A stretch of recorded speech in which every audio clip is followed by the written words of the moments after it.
11월 19일입니다. 사사기 9장 1절에서 6절까지 말씀, 아비멜렉의 만행이라는 제목으로 말씀을 드립니다. 이 아비멜렉이라는 사람은 원래 기드온의 첩의 아들입니다. 그 첩은 세겜 사람이었다라고 기록되어 있어요. 그래서 원래 기드온의 아내의 아들은 70명이었고, 아비멜렉이 이제 또 첩의 아들이었다. 그렇게 기록이 되어 있죠. 자, 이 세겜이라는 곳은 예루살렘 북쪽 한 50km 올라가서 있는 곳이었고요. 원래 에브라임 지파가 분배받은 그 땅입니다. 나중엔 그것이 도피성으로 지정되어서 레위인들이 많이 살게 됐지만, 아비멜렉의 어머니는 그러니까 세겜 사람이었고요. 그 어머니와 외갓집은 에브라임 지파의 가능성이 높습니다. 그리고 기드온은 원래 므낫세 지파였었어요. 자, 이 아비멜렉이라는 이름의 뜻은 나의 아버지는 왕이시다라고 하는 것이었는데, 그는 어릴 때부터 자신의 아버지가 왕이었고 자기는 그 대를 이어받아 왕이 되어야 한다는 그릇된 야망에 불탔던 것으로 봅니다. 그런 아버지가 죽자 이제 그 야심을 이제 이루기 위해서 세겜에 있는 외가의 친척을 찾아가서 그렇게 외갓집 식구들한테 말합니다. 기드온의 아들 70명이 모두 다스리는 것하고 한 사람이 다스리는 것하고 자기가 아비멜렉이 다스리는 것하고 어느 쪽이 더 좋은지 세겜 사람들에게 물어봐 주십시오. 그리고 내가 여러분과 한 혈육이라는 것을 상기시켜 주십시오. 이렇게 이제 말한 것은 외가 식구들을 충동질해서 자기가 왕이 되려고 하는 야심을 이제 내비친 것이죠. 아비멜렉은 자기 형제 70명도 왕권을 탐하고 있다고 전제하는 것입니다. 그러나 그런 생각을 그들은 가지고 있지 않았어요. 자기가 왕이 되겠다는 야욕을 갖고 있었기 때문에 형제들도 그럴 거라고 지레 판단을 한 것이죠. 그래서 형제들로부터 당하기 전에 먼저 선수를 내가 쳐서 화관을 아예 없애버려야 되겠다라고 결심하게 된 것을 지금 이제 실행하는 것입니다. 아비멜렉의 말을 들은 외가 친척들은 그의 말을 듣고 그를 도와주는 것이 좋겠다는 생각이 들어서 이제 나가서 세겜 사람들을 설득합니다. 그는 우리의 혈육이다. 이제 참 문제죠, 이게. 피는 물보다 진하고 혈연은 이성보다 강하다는 속담이 있듯이 결국 세겜 사람들의 마음은 아비멜렉에게로 기울어졌고요. 바알 브릿 신당의 수입금으로 아비멜렉을 지원합니다. 돈을 주는, 정치 자금을 주는 거예요. 그러니까 그들이 바알 브릿 신전에서 은 70냥을 꺼내어 아비멜렉에 주니 그랬어요. 사실은 그것을 받으면 안 되죠. 왜냐하면 기드온의 아들인데 그래도. 그 바알 브릿 신전은 바알을 이렇게 이제 섬기는 신전 중에 하나인데 거기서 나온 돈이니까 결국은 자기의 권력력을 채우기 위해서 부정한 자금을 받은 것입니다.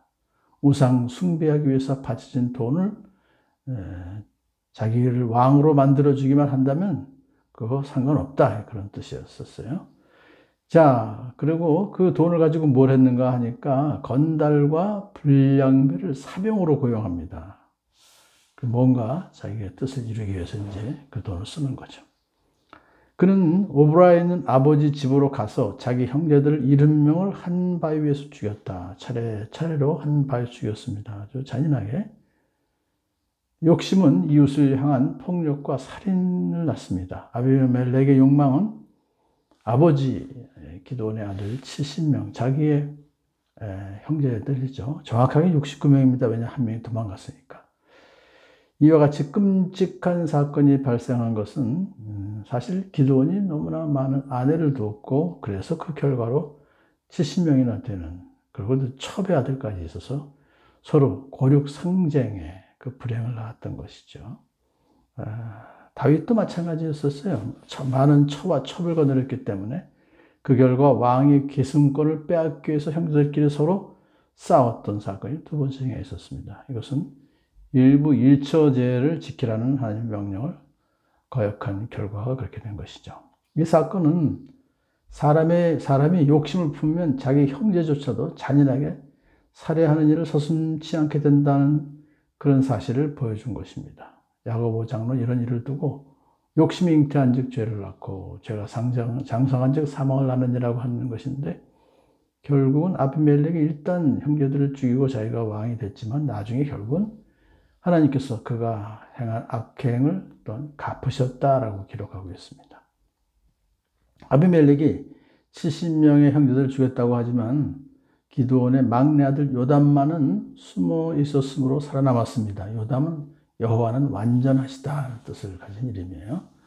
그래서 그는 스스로 숨어서 화를 면했고, 나중에 요담은 나무 우화를 들려주면서 아비멜렉이 왕이 된 것과 세겜 사람들, 그를 왕으로 세운 사람들은 잘못한 것이다라고 공개적으로 그들을 비난하고 그들을 꾸짖고 그리고 저주까지 했어요. 하나님께서 요담에게 이런 일을 하게 하시려고 그를 살려주신 것으로 보입니다. 자, 세겜 성읍의 모든 사람들과 밀로의 온 집안이 세겜에 있는 돌기둥 곁에 상수리 나무 아래로 가서 아비멜렉을 왕으로 삼았다. 이 상수리 나무라는 것은 우상 숭배하는 곳인데요. 그곳에 가서 아비멜렉을 왕으로 삼았다. 근데 이제 왕이라는 단어가 여기서 처음 나오지만, 그러나 아비멜렉을 이스라엘 전체의 왕으로 볼 수는 없어요. 그리고 하나님께서 왕 제도를 허락하신 그 왕이 아닙니다. 사사기 마지막 절 보시게 되면 그때에는 이스라엘에 왕이 없었으므로 사람들은 저마다 자기의 뜻에 맞는 일을 하였다. 그러니까 아비멜렉은 그 왕이 아니죠. 그냥 단지 그 지방 일부 지역, 그러니까 세겜이라고 하는 그 일부 지역에서 일단 그 사람들의 주민들의 추대를 받은 통치자였을 뿐이다. 그렇게 보는 것이 좋죠. 3년 지난 후에 결국은 그는 죽고맙니다.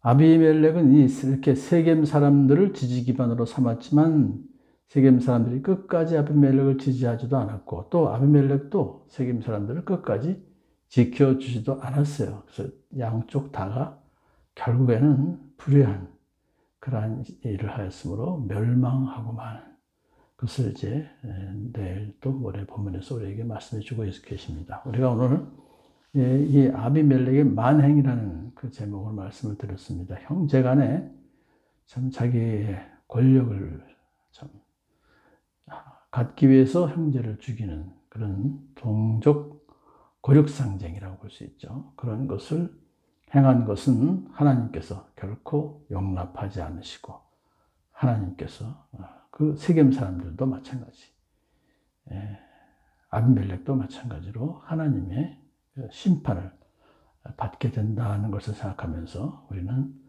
우리의 이웃을, 우리 형제 자매들을 진심으로 사랑하며 살아가는 복된 저와 여러분들을 축복합니다.